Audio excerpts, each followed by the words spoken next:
Hey, what's up guys? Going to do a quick review on some surge tanks.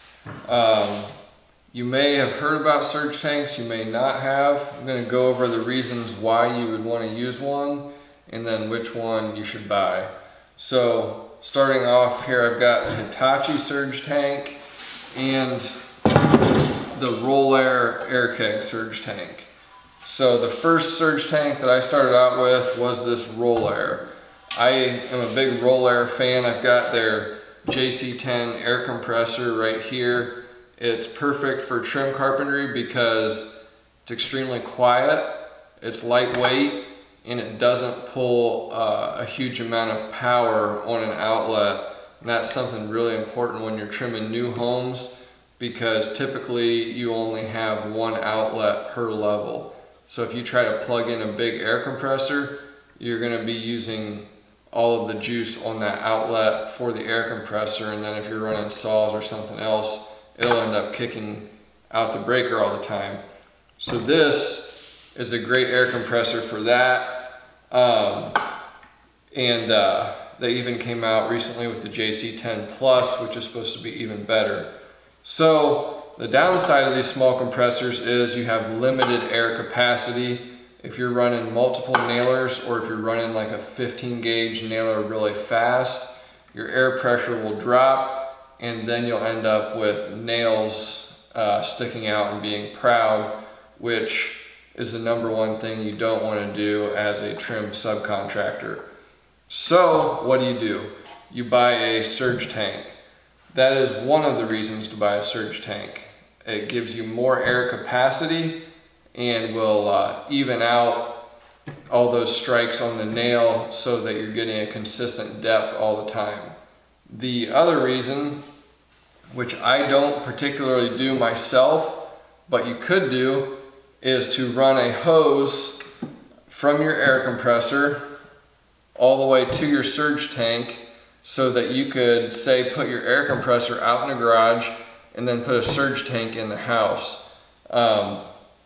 Two reasons to do that. One would be the noise of the air compressor, that way you don't have to listen to it.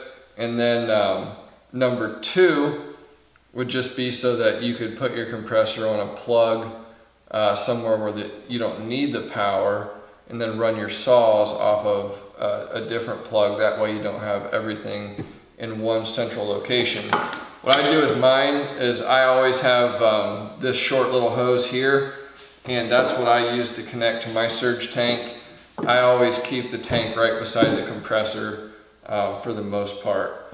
So all you're going to do is hook up your compressor to the tank, open the valve up, and so then your compressor is going to fill up this tank. So next, I'll go over the different configurations of your valves and your air regulator, because this Hitachi is set up a lot different than what this RolAir air keg is set up. So whenever I bought this air keg, it came with none of the fittings and also no air regulator, valve, nothing. It was bare bones. So what I found is that by the time I bought all of these fittings and the regulator, I think I had at least another 50 bucks in the whole setup, just in the fittings and valves.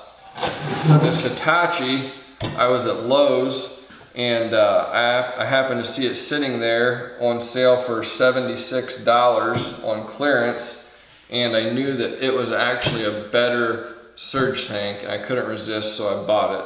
So I'm going to go over the differences. So you'll see here, I've got my inlet right here and my regulator. So what I'm doing here is I'm running the air compressor at a higher PSI, and then I'm dialing it down right here. So I might be 120 here, and then I'll just set this at 100 or something like that, maybe even 90, depending on what you're doing. So that keeps this whole tank at 90, let's just say, and the compressor at 120. So as the air pressure drops in this tank, this compressor is going to kick on with the higher pressure and keep feeding this tank. And then I've got connections here for 3 different hoses, and every hose is going to be running the same pressure. Now this one, the Hitachi, I ended up setting up differently. It's got the same thing. You could put the fittings like I did on the backside of this one on the Hitachi, but it's set up a lot better. It actually comes set up with the regulator, and it will tell you your tank pressure inside here and your outlet pressure right here. So what I did on this one is I just plugged the holes here, and then I run my hose off of this. That way I can dial that pressure in perfectly to whatever I want it, and it's a piece of cake just to turn this and get it right where you want it. So thus far, I like the Hitachi a whole lot better than the RolAir. The Hitachi is taller, so it takes up more space in the van height-wise. That was another reason I didn't put any connections on the back side of this. I wanted to keep it as narrow as possible, because if you look at this RolAir, it's got this whole long thing out here, and then the connectors on this side, and it's just way too long. So hands down, best bang for the buck is going to be the Hitachi.